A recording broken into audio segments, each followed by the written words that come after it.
No notifications. No alarm buzzing in your pocket. No entire world waiting for you in the palm of your hand. Just the quiet of the morning, and all the time in the world to simply be. Sounds far away, doesn't it? But it really wasn't that long ago. Hi. Today, we're taking a trip into the past. Not ancient history, but a time that's already slipping away. A time before smartphones took over our lives, when we lived with more presence, more mystery, more silence, and maybe more freedom. If you've ever wondered what life would feel like without the constant pressure of notifications, or if you've sensed that you're missing something every time you dive into a screen for hours, then this is for you. We're going to explore, in detail, what life was like before the digital revolution.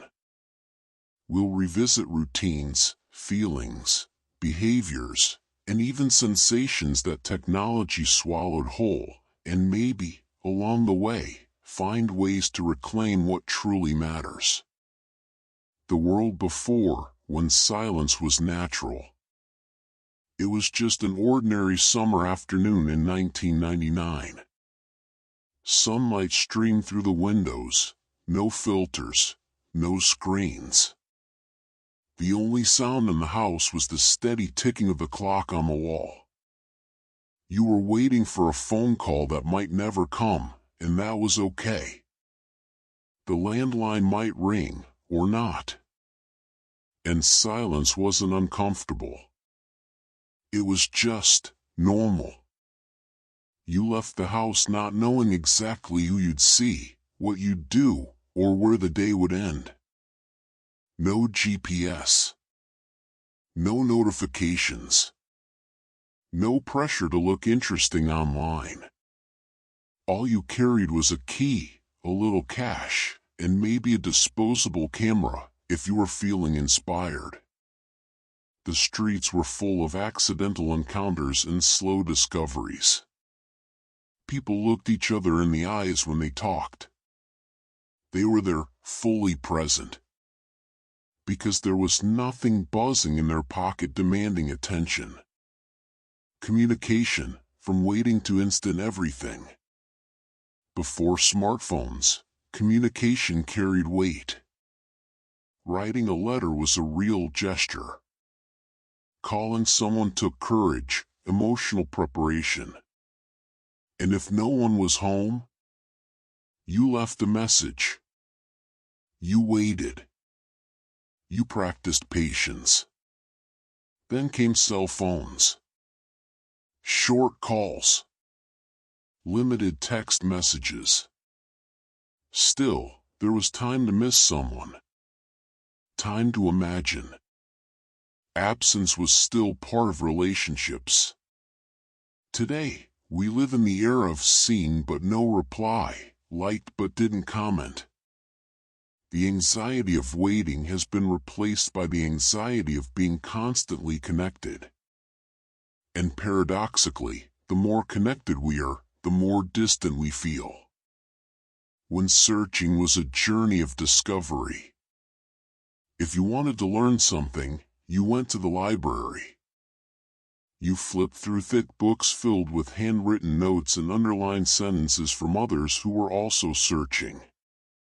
The process was slow, and because of that, more meaningful. Now, a single tap on Google gives us the world. But do we actually absorb it? Or just hop from answer to answer, never truly thinking, never really diving deep? Depth has been traded for speed. Offline childhood, a world of dirt, bikes, and imagination. If you grew up before smartphones, your childhood was analog. The park was your Instagram. The sidewalk was your TikTok. The street was your feed. You ran, fell, came home with scraped knees and stories to tell. Your memories weren't stored in clouds, they were in your body, your smile, the smell of rain on asphalt. Playing meant inventing, improvising. You left the house and only came back when the streetlights turned on. No selfies, just real, lived memories. Today, many kids know more filters than trees. More emojis than emotions. More screens than skin-to-skin connection. Creative boredom, when idleness sparked ideas. Before smartphones, boredom was fertile ground. With no endless feed to scroll, the mind wandered. Invented. Created. Thoughts expanded. Inspiration came from a cloud in the sky, not a 15-second clip. Today, we don't have time to be bored. Every free moment is filled with notifications, videos, stories, calls. We live in a non-stop digital carnival. But when was the last time you just sat in silence and thought? The price of connectivity, a new kind of loneliness. Smartphones promise to bring us closer, and in some ways, they did. You can talk to someone across the world at any moment. But what about the person right next to you? How many conversations were interrupted by a ping?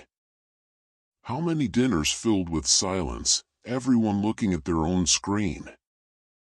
How many real-life moments passed you by because you were too busy filming them? We're more alone than ever, surrounded by messages, likes, and emojis, yet starving for a real connection. When smartphones took over, the turning point was subtle. First, phone ringtones interrupted meetings, lunches, birthdays. Then came the apps. WhatsApp, Instagram, likes, followers, notifications. Soon, our eyes turned downward. Attention split. Our minds began to live more in the digital world than the real one. The smartphone stopped being a tool and became an extension of our body, our mind, our ego. Do we need to go back or just slow down? This isn't an anti-technology rant. Smartphones have brought incredible progress, access to knowledge, inclusion, convenience. But we weren't built to be always on. Maybe we don't need to go all the way back, just relearn how to live off-screen once in a while. Rediscover the joy of an uninterrupted conversation.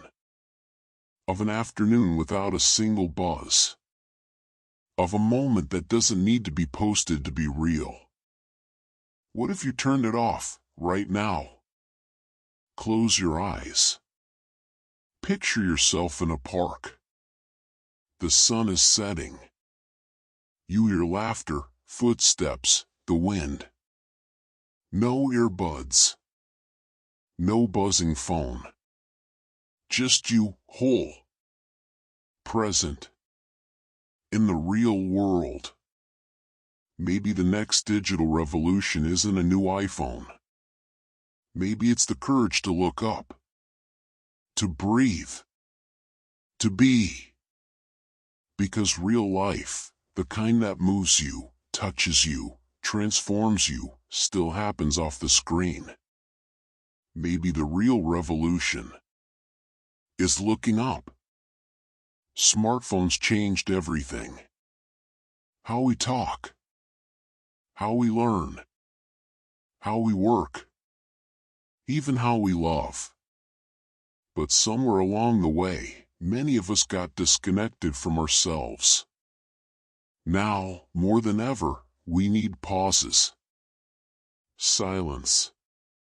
Space away from the screen to remember who we are without Wi-Fi, without filters, without notifications.